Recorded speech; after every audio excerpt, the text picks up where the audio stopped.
and comes this way and then straight over to Tonopah. And back in 1920, uh, during Prohibition, a whiskey still blew up or was sabotaged right across from the hotel. And the wind was coming out of the south and it wiped out all of that over 20 city blocks. And that was the death knell to Goldfield then. But even then, in the 20s, mines weren't producing much gold or anything. A lot of these buildings were abandoned. And unfortunately, you had a lot of stone and brick ones. The stone and brick came from Goldfield quarries too, and was made there, uh, fireproof possibly. But in between them, you had wooden buildings. So that that didn't help much when there's flames and sparks going down. Yeah, because they said at one point Goldfield had over 20,000 people live there. 20,000 people, yeah. In Columbia, where my grandfather settled, the German immigrant, was a suburb right at the foot of the mountain there. And then up in this area, you had a jumbo town, another suburb, and Milltown. So Tom Douglas, I Goldfield don't had think a you are attracted to Kai. I series think of you probably like the bad boys. those communities close to it. Here's Tonopah, 1913. And the museum is located right up there. The museum we're in right now. And Okay. way down on the other end of town is where the cemetery, the old First Tonopah Oh, Cemetery. wow. So this was pretty huge at one point as well. Yes, that was the old schoolhouse. I went all through grade school and most of high school then. And they built a school up here, which is gone. And that's where I put in my last 2 years of high school. And this was Tonopah's original school. And it was so cold and windy and dusty up there that it's when they built this one, and the population was increasing all the time. So that was a high school, grade school combination. Okay, so due to the fact in looking at these slopes going up and down, you actually can say you walked up and down hill in the snow and bare feet or, in broken shoes or whatever. Oh, yeah. You're like the original person that got that started. Well, my family wasn't very uh, financially set. Let's see. Oh, the California Tonopah shack, and our old shack I was brought up in was right in there, and well, it was right there actually, and it was a house that my dad bought for $50, and the Wow. walls were about that thick, and we had an old oil stove in there, and in the wintertime, we'd back up to it to get our back warmed up, and then we'd have to turn around in order to get our ready. On and off, but kind of the good old days. Yeah, the Belmont mine I mentioned was right over on the other side of this mountain. And the crew that was sent down the shaft by the day foreman, he walked them on over to here to the Desert Queen and lowered them down to the 1,100-foot level. And they walked over in the tunnels to where they all died. Wow. And uh, interesting thing also is the mining park. It's like a big mining museum too. It's up behind the Miswell Hotel. And one thing they have in there is quite the mineral displays, including a big gold display. They just recently obtained that, but even though Tonopah is a silver mining camp, they have all different types of gold at one display, along with silver too, and all. But Wow. and here every mining town had them, red light districts. And here's a book, Notable Crimes. I I was a co-author on this one. Oh, Ah, nice. But it's got Goldfield as it was. Uh, Kids all had burros. This is interesting. That's my grandma in her burromobile at Goldfield. And there's my dad and my uncle with their burros down at Columbia, which was one of Goldfield's suburbs at the time. But yeah, the kids all had burros. Nobody had bicycles then. They and the descendants of those burros are still there in Goldfield. Too, as you drive in, and they're eating away in people's gardens and trees and stuff. And Wow. but Tenderloin tragedies. That's red light district. Morphine, drugs were a big deal then, too. And do you have other copies of this book to sell? Yeah, we do. Oh, Mhm. wonderful. Okay. Yeah, it's just- Okay. and here's Goldfield. I put this album together of the red light districts, Jake's asshole. These little dugout, these little rooms were called cribs, where ladies were freelancing, and the men would walk by and they'd come on in. But You stand Of out there, course. lift their skirt, and say, "Come Yeah. on in, big boy." That's about it. There were a whole line of cribs, as they called them, Wow. and but it was a history of its own. There, uh,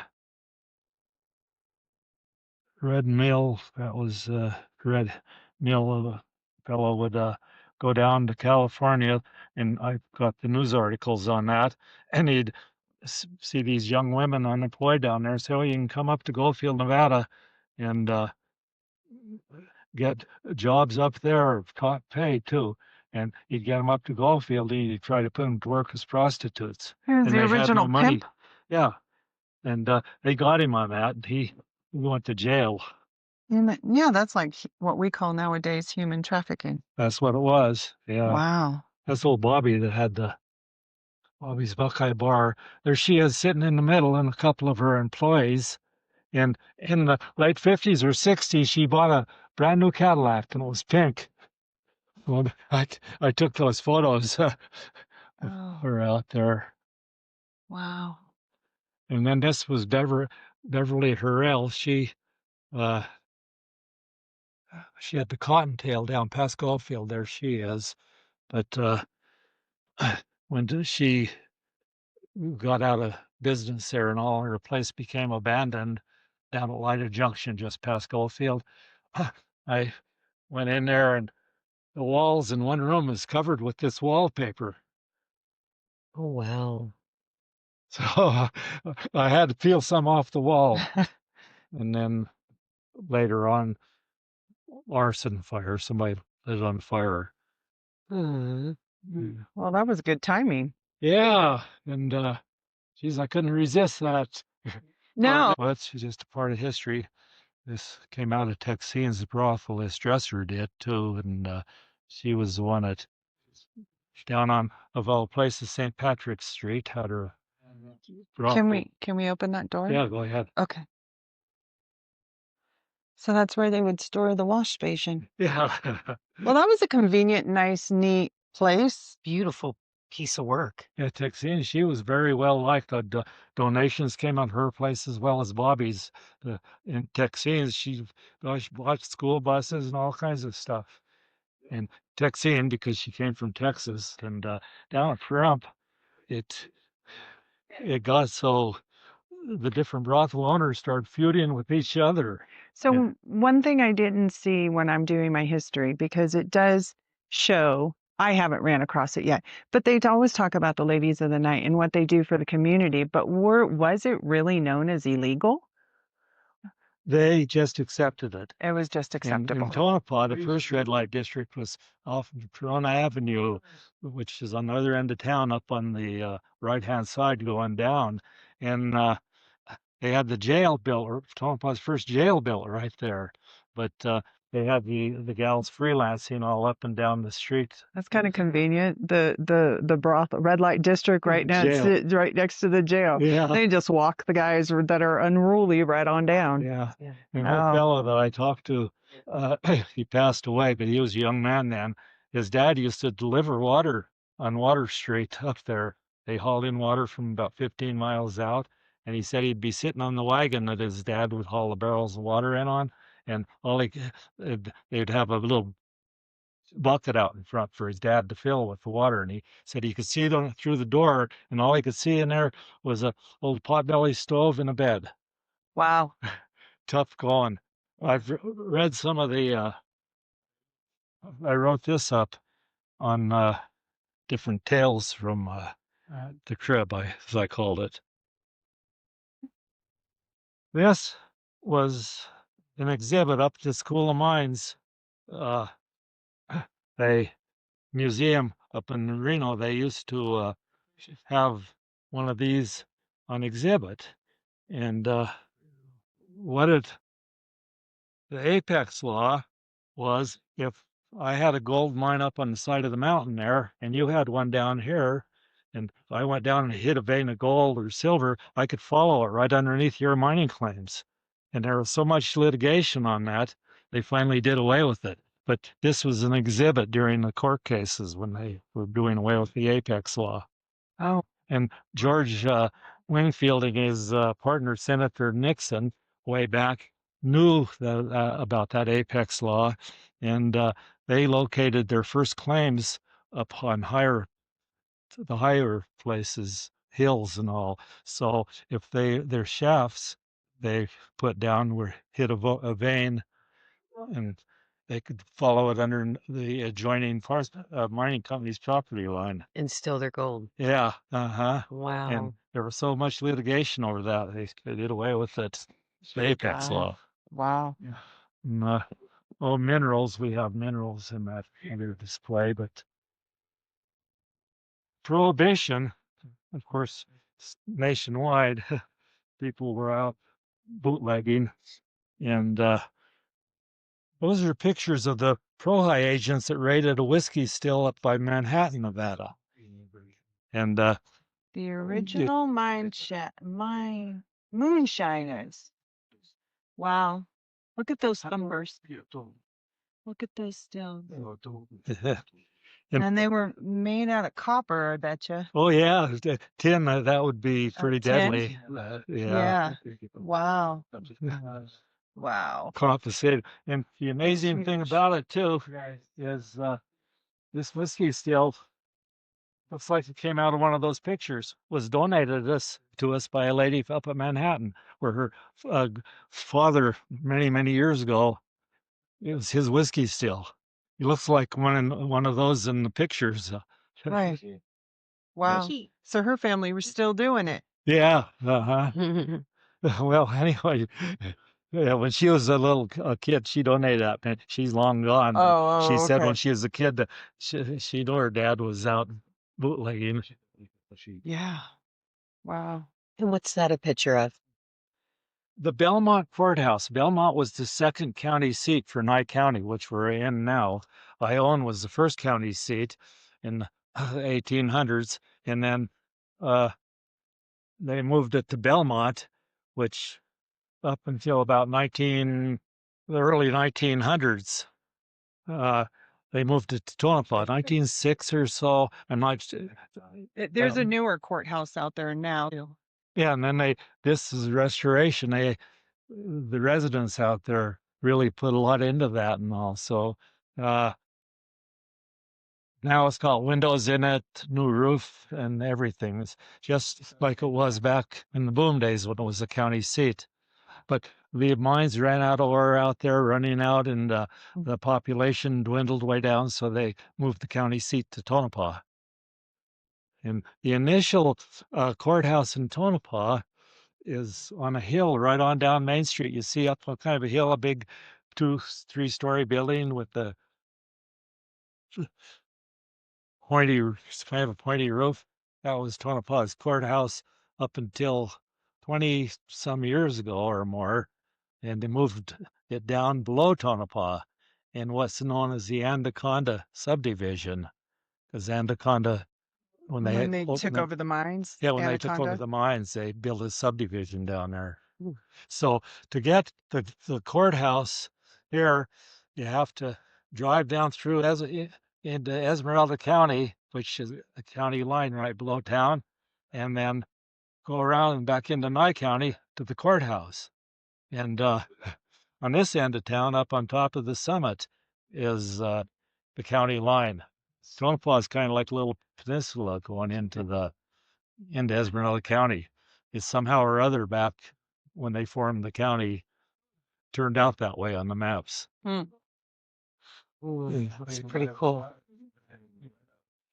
Yeah, he didn't get that railroad display. I believe it's a local rail line coming from Mina to Tonopah, coming up down in lower Tonopah. But that really opened up things so the mining companies could have their big heavy equipment hauled in on flat cars and the rail line here ran up until right about 1946 when they started junking it out. And what happened was the Tonopah and Goldfield Railroad had filed for abandonment in the late 30s, and the state wouldn't allow them to abandon it. So uh, they were just as well the state didn't let them because World War II began, and the airfield down here, fuel and supplies and all for the airfield, all had to be hauled into by rail. Yeah. And the rail line didn't go to the base because it's way down in a valley just right over the hill. But they would haul a lot of that in to what's called a bulk plant for the fuel for the aircraft about 2 miles down below town north of here, and then they'd load it in trucks to drive it out to the airfield. Oh, wow. And so it would have saved a lot of money if they could have had a rail line in there. Absolutely. Yeah. Yeah. And it was lucky that the rail line didn't abandon. They didn't get permission to way back in the late 30s because it made piles of money with those fuel trains and the supplies for the old airfield. Yes. We had a lot of Serbians here too, and Italians. And on this end, was every name with a bitch on it was a Serbian from over in that part of the world. And they were mostly hard rock miners here. And had quite a population of them.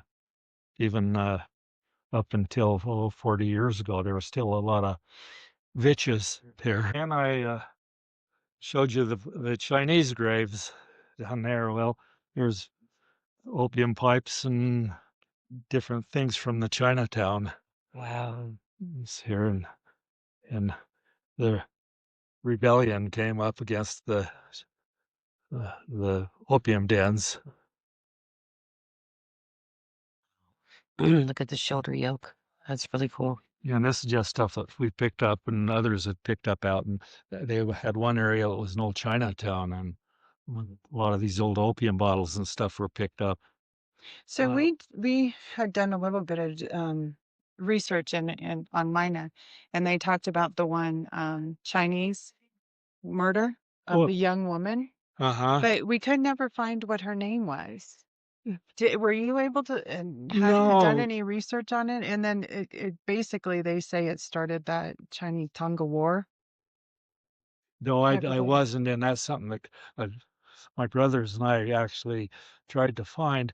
In between Luning and Hawthorne, there's a Chinese graves there, and we way back 50 years ago restored that and were able to find the name. One of my brothers was, and we put a marker on it, but I don't think there's even a trace of that one anymore.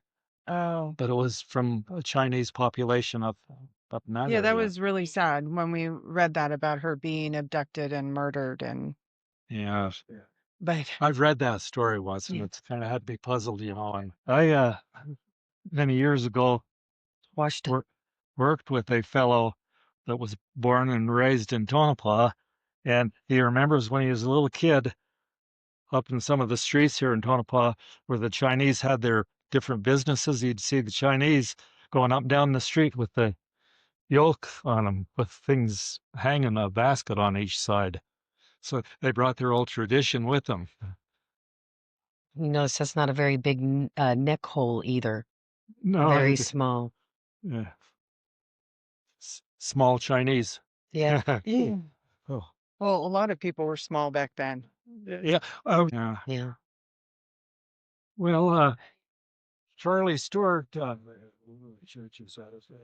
he was a black man. He came into Tonopah in the mid-teens, and he eventually bought a little store down on Main Street. There's an empty lot there now, and he put his shine parlor there.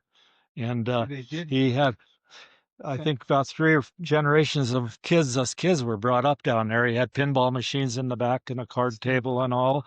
And we'd go in there and just sit around, and he wouldn't sell us kids cigarettes, but he would sell us cigars. He said it's against the law to sell cigarettes, to kids. So He would sell you cigars. yeah. Oh, wow. And I do remember those King Edward boxes. Those boxes. Yeah. Yeah.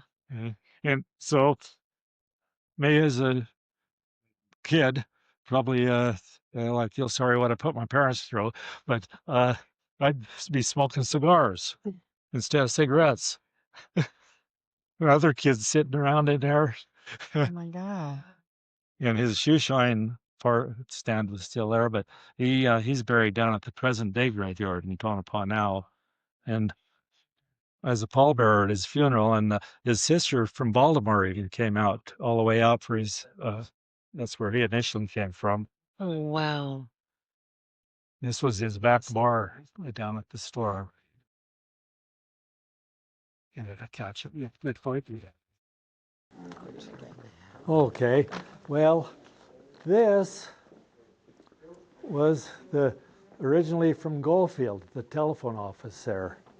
The old telephone operators. Yes, indeed. And wait till you see the back of this. That's huge. I know. So a lot of calls came through this. Each of those little boxes have numbers. And then you pull the wires in and out. You gotta talk louder, Sherry. Each of those little boxes has numbers on them. And then they pull the wires in and out to connect the person from one side to another, and then they flip these switches. And you turn a crank. Right? And then they had those down there. Wow. Technical. Oh, hello, this is Liberty speaking. Billions of dollars are now needed and need you. Propaganda. Yeah, that's the propaganda of the time. Wow. And yeah, I can imagine all the calls that came through this. There was a messenger service here in Goldfield, where a fellow from Candelaria, mining camp up this side of Mina, he was born up there and all, and he moved to Goldfield during the boom days of Goldfield and started that messenger service that when they'd get calls and telegrams and stuff, his employees would go out and deliver them. And anyway, one of his employees was murdered there on Main Street in Goldfield and all. It was quite a court case and everything. But anyway, the founder of it, of that messenger service, he went on after his employee was murdered. He moved away and he formed a little company today that we know as UPS. Wow. Wow. Yeah. And he started in Tonopah and Goldfield. Goldfield, yeah. Wow. That's amazing. So Tonopah had two photographers, E.W. Smith and Al Smith. Al Smith, this is a camera out of his old photo shop, he was portraits mostly. And E.W. Smith, he would take pictures of mines and railroads and everything else. Did you Well, take a picture of people? And did the people smile? oh yeah, Oh, okay. I can remember as a kid the school pictures. Now smile, put a smile on your face Oh. instead of like that.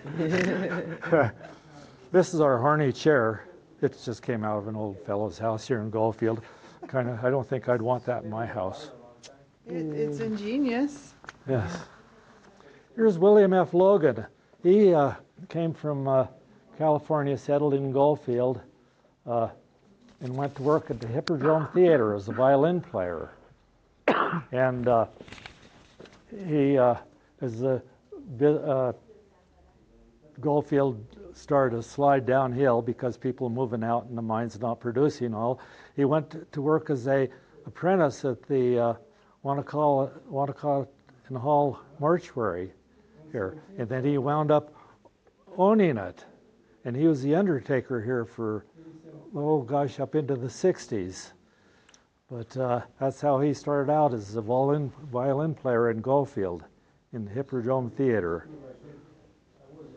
And this was the typical, well, it's not the pine box, of course, but That is a wicker basket, they called it. And that would be a pickup basket if somebody had a coronary or something, something wasn't a bloody mess. And a lot of people now couldn't even fit in there. I mean, that shows you how either too long or too wide or whatever. yeah. But anyway, old embalming tools and stuff out of turn of the century mortuary, which, just like the red light districts, there were mortuaries. Yeah. Those are some tiny shoes. If you can't catch the angle, those are tiny shoes. Those look like little kids' shoes now. Super narrow. And then The little tiny bottle, smelling salts, and it was advertising smelling salts, and it has one of the local, either Tonopah or Goldfield's mortuary on the label. They would hand out those smelling salts at a funeral, I guess, so to keep someone from, can't get, fallen. it's too bad you can't get it bigger. I can't if I'm really. Oh.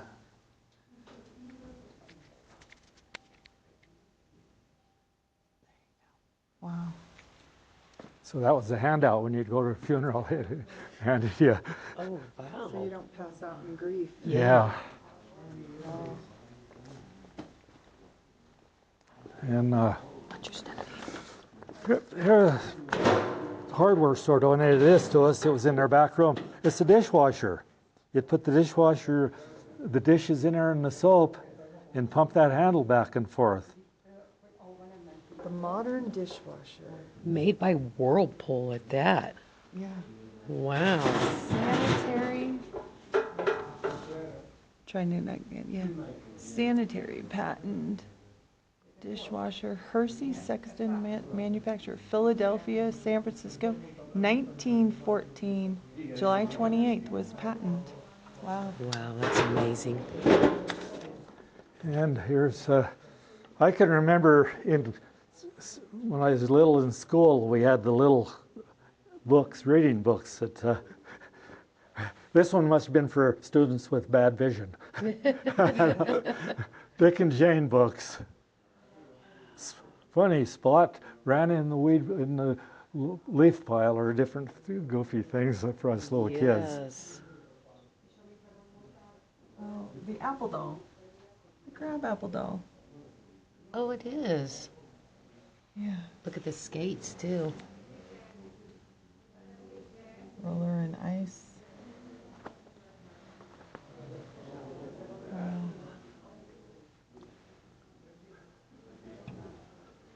Red Piper Burns. Children's book. Wow. Baseball gloves back in the back. Yep. Yep, little school desk over here. Oh, yeah.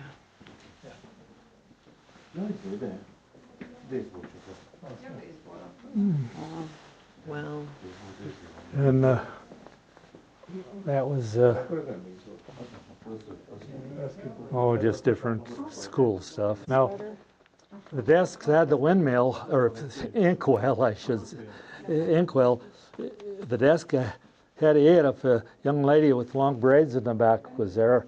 I've heard that the boy back there would dip them into the ink. The boys were. Yeah, and here's a earlier one for smaller kids, and they didn't have to worry because they didn't have long braids or anyway, they didn't have to worry because they had these smaller ones. Yes. No inkwells yet. This was the post office up at Gold Point. There's about 8 people living there now. That was a mining camp about 25 miles southwest of Goldfield, Nevada. And, well, like I say, it's pretty much a dead mining camp now, even though 8 people or so live up there. But it was big enough to have a post office. And luckily we were able to obtain this after they closed that post office down. So it was one of those last minute deals we were able to get. This back bar, this cashier's cage came out of Jake's Dance Hall. It was a big casino and brothel there in Goldfield in the red light district. There's a picture of it on the wall back, you can see right behind there.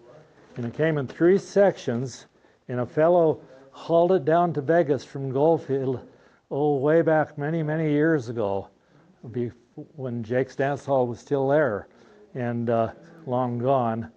And this fellow bought big garage building that the first fellow that purchased this had it in. And he says, well, I want to get it back close to where it came from. And so I went down and took a look at it. It was 3 sections. All these glass covers light covers were in an insulated box. Each one of these pieces of marble was in another box, and all the parts were there. We just had to hire a man that had experience putting one of these together to put it back together. But it did come from Goldfield initially. They took really good care of it. Now, what is this right here? Oh, that people look it down, fold it down, and they don't fold it back up when they look at it. Oh.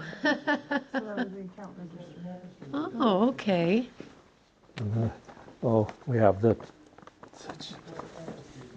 ink and the different things just inside there, like when it was in use. Yeah. It's beautiful. Here's the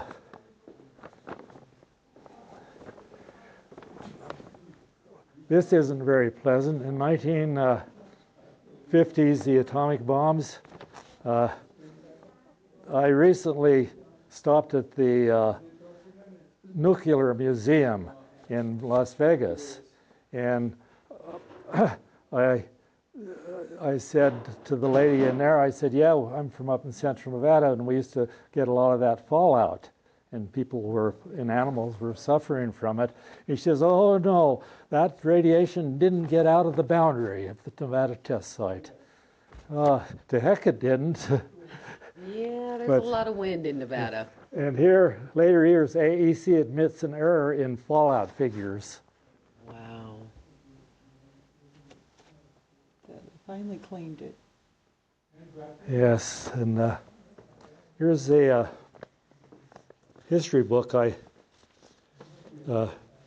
co-authored this, but down at the old airfield, all the accidents, I was able to obtain all the accident reports and first-hand knowledge from the GIs. We had a reunion in, let's see, what was it, about 40 years ago.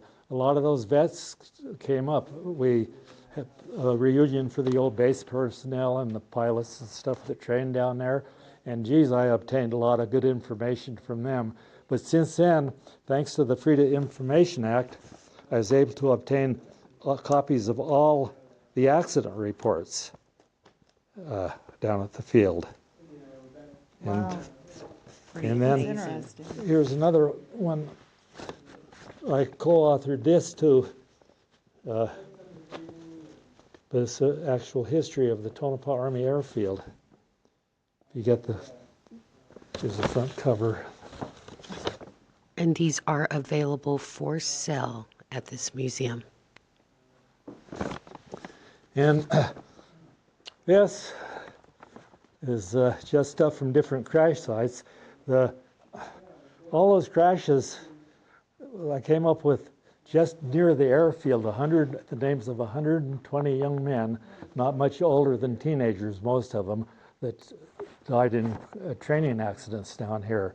And then further out, the final count came to 160 some, just in training accidents. But this was a last training base before they shipped them over to Europe or the Pacific, the combat crews. And they gave the initial training in the P-39 Aero Cobra. That was a model of the one that had a big V-12 engine behind the pilot. And they were a pretty bad position when those planes, those P-39s went in. Then in late 43, they transformed it into a B-24 Liberator base. And that's the B-24 up there. And so that's clear up to after the war, right afterwards. They were training in those bombers. Here's some photos from there and all. On a training mission. Excuse me. Chuck Yeager, just shortly before he passed away, came in with the young lady. Chuck, when he broke the sound barrier, he named that aircraft, he was the first to break the sound barrier in for Glennis. That was his wife's name. And then, well, like I say, she passed away a long time ago. And just before he passed away, he came in with the young lady, and I almost said, "Oh, you brought your daughter with you." And I'm glad I didn't. Victoria's his new wife. Oh. And she was doing a biography on him, and any information she could find, she was doing all her research from the time he was training here in Tonopah, because this is one of the last gunnery training bases he trained at before they shipped him over to Europe. And anyway, he passed away shortly after she began that project.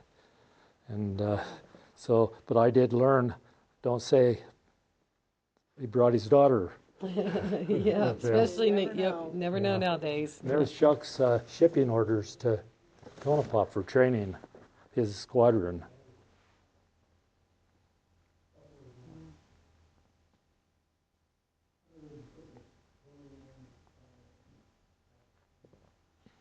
Wow. And another fellow that trained at Tonopah, he is the one that gave me that picture, and I interviewed him. And that picture was taken over in Europe, and he had Mispaw painted on it. And I asked him, what was the significance that you had that name painted on it when you were stationed over in Europe? And he says, well, he said, I had so much fun when I was training at the Tonopah base. At the Mispaw Hotel, I had so much fun that I had it painted on the aircraft. So that's a nice tribute. Yeah, and there's different things from crash sites in the some of the many accidents. All dog there. tags. Yeah, I was able to over the years get 6 of those dog tags back to family members and all, and there's others that couldn't find anybody to send them to. Mm. These are just prop blade tips that I found at the different crash sites. Amazing. And is that what this is a big old propeller? Yeah, that was one that we dug up, and they may have mentioned that they had those planes crash, and they'd pick up the big parts of the bodies, and the rest of it, if they could get a bulldozer to it, they would dig a big trench and push them in the wreckage of the aircraft and cover it up. And we did get permission to go out for historical purposes to unearth the aircraft remains. Oh, that's amazing. Yeah, so it's really... Wow.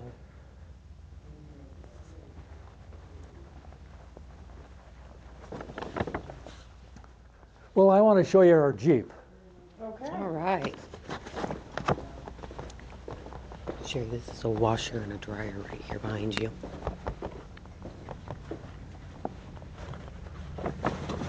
Isn't that crazy? Oh, it's actually outside? Yeah. Oh, wow.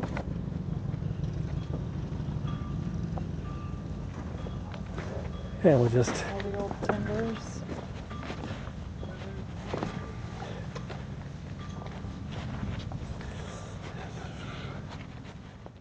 miscellaneous items here. This is amazing. Lights from the Tonopah. Focus through. Wow. There we go. I gotta angle the camera through the chicken wire to try and show some of the stuff. Because the camera says, wait a minute. Look at There the you big go. old lights over here Okay. from the Army Airfield. Rotating beacons, 1943 to 1945. Yeah, it came from the old airfield. Those are amazing.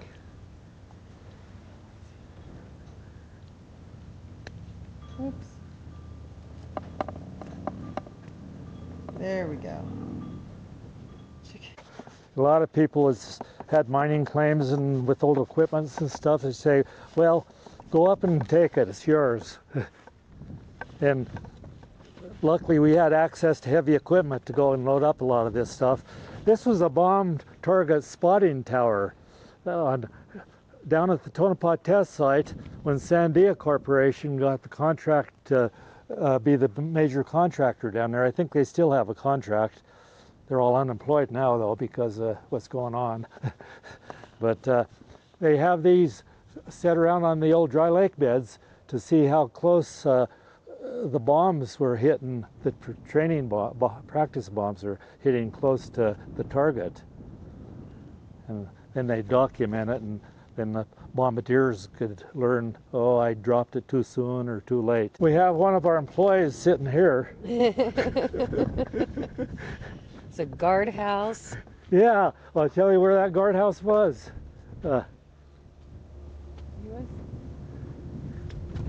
U.S. Air Force Guard House was located at Mount Brock Radar Site west of here. So here, 866th ACU Squadron, Tonopah, 1956 to 1970. And that's kind of what it looked like. That was it up on top of the mountain. Wow. I'll show you where the mountain was. And here is a sign that was usually on the boundary of the gunnery range, Tonopah bombing and gunnery range back in the 40s when that airfield was going. Engine recovery right there. Mm-hmm. It was had been buried for a long time until we dug it up. Well, more items that came from crash sites.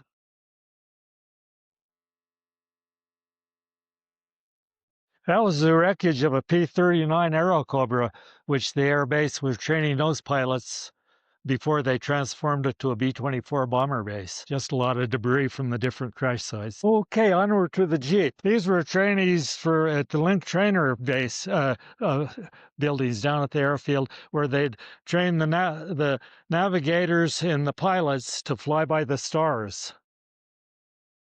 They had a simulated screen on top of the three-story building with the artificial horizon. These little things were lights that would simulate the stars. And then they had bigger magnified ones, which the sun and Mars and different. That's pretty amazing. And Wow. that's how the navigator would sit there and the pilot would sit there. And then they'd document. They would learn to fly by the stars. There's a little plaque I tried to explain to them there. Old elevator. Here's the original elevator out of the Velvada, which is across the highway from the Mizpah. And the Klein family that restored that hotel. Both Belvada and the Mizpah have donated that. Otis elevator from 1906. And Otis is still in business today. Yeah, it is. And here you can tell a lot of people stepped into it. You wore that down. These are the ones that would be operated by people. There'd be an elevator guy. Oh, yeah. And here, though, they weren't busy enough to have an elevator man at the Mizpah. They did in that elevator, but this one across the street, Main Street, they didn't. And us kids back in the 50s, for lack of entertainment, we'd go in here. They had offices and different things, apartments rented for different things up and down to the different floors. We'd go in there and go up and down, and pretty soon we'd hear somebody way up in there, "Get the hell out of here, you kids." It was probably the manager. So we'd leave, and I think other kids, for lack of entertainment, would get in it and go up and down. So, Alan, as a teenager, this is what I'm getting about you.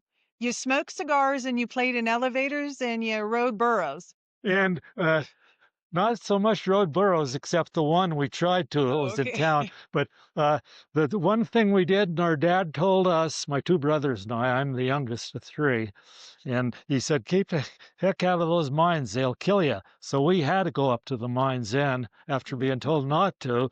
And geez, we climbed all over in those. We'd go from one mine tunnel, we'd go down in a stope, they called it, where they followed a vein of silver to the surface and mined it all out. We'd climb down those, and eventually climbing through those, it'd be connected to a shaft. And from that shaft, we'd go through more tunnels to another uh, shaft. And it was really an adventure, but it's something that we would have been in deep trouble if our dad knew we were going to do that. But we all did well in life. Yeah, never went to prison or jail or anything. Sleeve wheel from the Victor mine. There you go. Wow, that's huge. Amazing, folks. Here it is. I'm going to replace that plaque with this plaque. Renovated World War II Jeep from Tonopah Army Base. Some parts are more recent. Donated by Ed Poland. This is truly beautiful, Alan. Isn't it though? Brand new tire, a couple of brand new tires on it. Wow. But thank you. Well, You were amazing. Awesome Yeah. information. Well, Alan, we are going to donate $20 to the museum, but we also want to give you $20 oh, well, thank you. for you being willing to meet us out at the cemetery and give us that information and then take us on this tour. Appreciate it. We do. We appreciate it.